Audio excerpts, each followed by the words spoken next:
One of the biggest things that affects leaders and their effectiveness at time is a terrible small word called fear. Well, today I'm going to help you take away that idea of fear. Maybe it limits you and your effectiveness and you don't even know it. So today I'm going to give you 5 practical tips of how you can defeat fear and further your effectiveness as a leader. Stick around.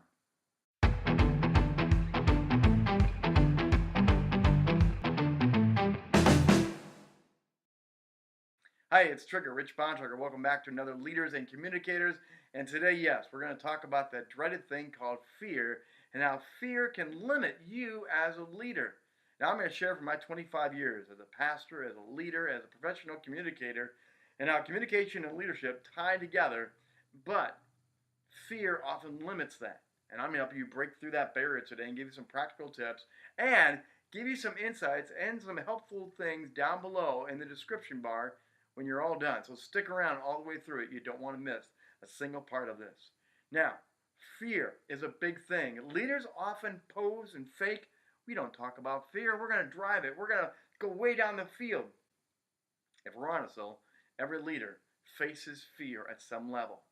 So, number one thing I want to first point out of my first 5 tips is leadership, it's not about you guys.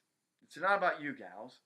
To overcome fear, we often have to realize it's really not about us and how we look. It's not about us and how we really pull things off or hide our fear.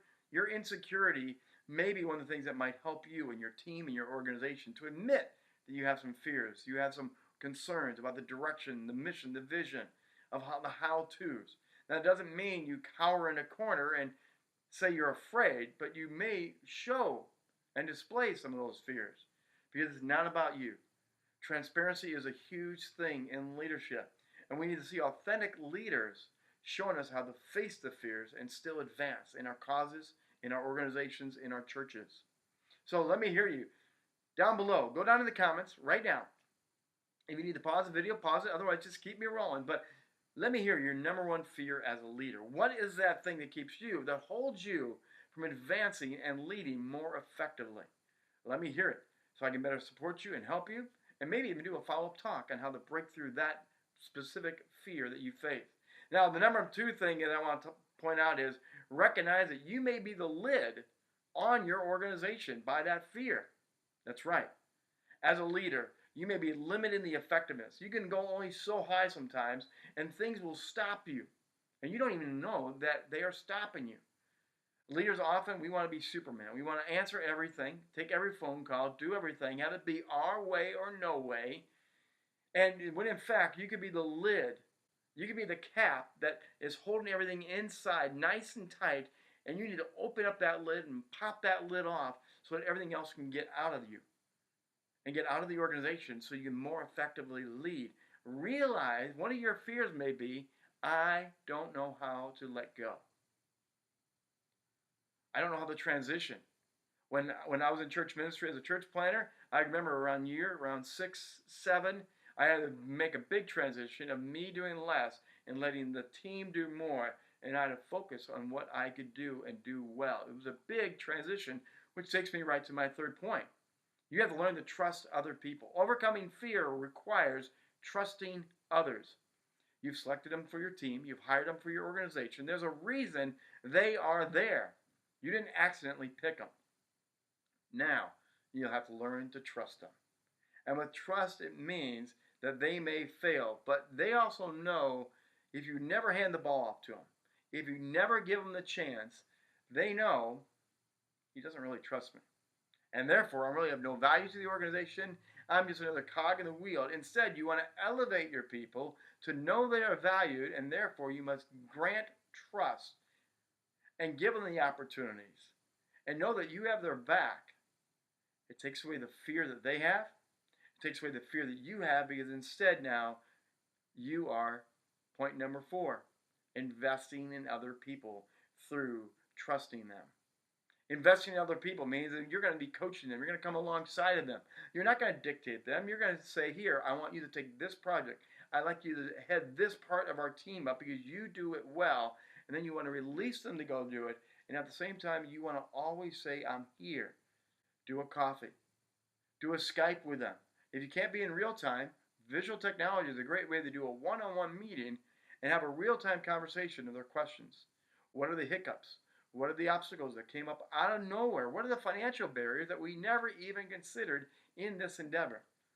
When you invest in them and keep them moving forward as a valuable part of your team or organization, your fear of, I have to control it, I have to be everywhere, I have to do it all, your fear gets released because now you're much more effective overall and you can lead targeted efforts much more effective. And the fifth and final part I want to give you today is you need to celebrate more and more and more. Celebration is a key aspect in the way I view leadership. Now, that doesn't mean it's always going to be a win, and I love to win, but sometimes you can celebrate the losses. The things that didn't always work out, but you learned something valuable, the lessons learned. Or we experimented, we went big, and you know what? We learned that that's not the way to do that thing. And celebrate. Celebrate the way they invested. Celebrate the way they led out and took the risk. Celebrate the fact that you didn't have to do it all and be at every meeting and you could go play golf or go to a movie or be with your kids.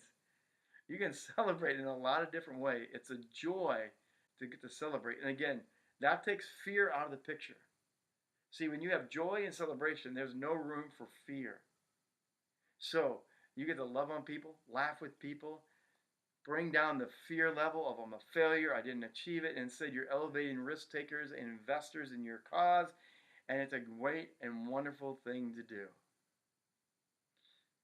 So down below, I'm going to give you some little examples. What some of the fears that leaders often run into. What are these actual keywords, actual phrases, actual things that I have stumbled into my 25 years? And what are the fears that have kept me from going further and better and greater as a leader? And I want to share with you practical, real things to help you move further in your leadership as well. Give me a like, give me a subscribe. Please hit that bell so you never miss another leader and communicator video right here on my channel. Every week I'll have something new for you to enhance your speaking or your leadership. And again, I believe they forever are linked together. You're a more effective leader when you better communicate.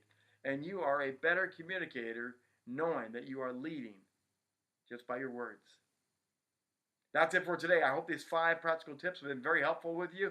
Again, send me a comment, and I hope to hear from you. God bless. Have a great week. Until next time.